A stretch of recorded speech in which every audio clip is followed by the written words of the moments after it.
ابو صالح ذکوان نے بیان کیا، ان سے ابو ہریرہ رضی اللہ عنہ نے فرمایا کہ نادار لوگ نبی کریم صلی اللہ علیہ وسلم کی خدمت میں حاضر ہوئے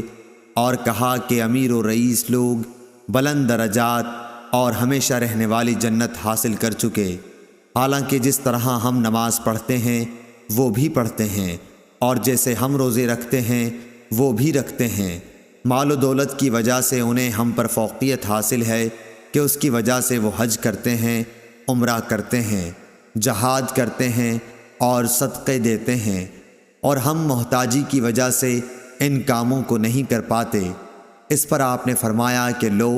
میں تمہیں ایک ایسا عمل بتاتا ہوں کہ اگر تم اس کی پابندی کرو گے تو جو لوگ تم سے آگے بڑھ چکے ہیں انہیں تم پالو گے، اور تمہارے مرتبے تک پھر کوئی نہیں پہنچ سکتا، اور تم سب سے اچھے ہو جاؤ گے،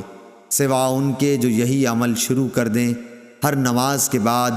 33 مرتبہ تسبیح، سبحان اللہ، تحمید، الحمدللہ، تکبیر، اللہ اکبر کہا کرو۔ پھر ہم میں اختلاف ہو گیا، کسی نے کہا کہ ہم تسبیح 33 مرتبہ، تحمید 33 مرتبہ اور تکبیر 34 مرتبہ کہیں گے۔ میں نے اس پر آپ صلی اللہ علیہ وسلم سے دوبارہ معلوم کیا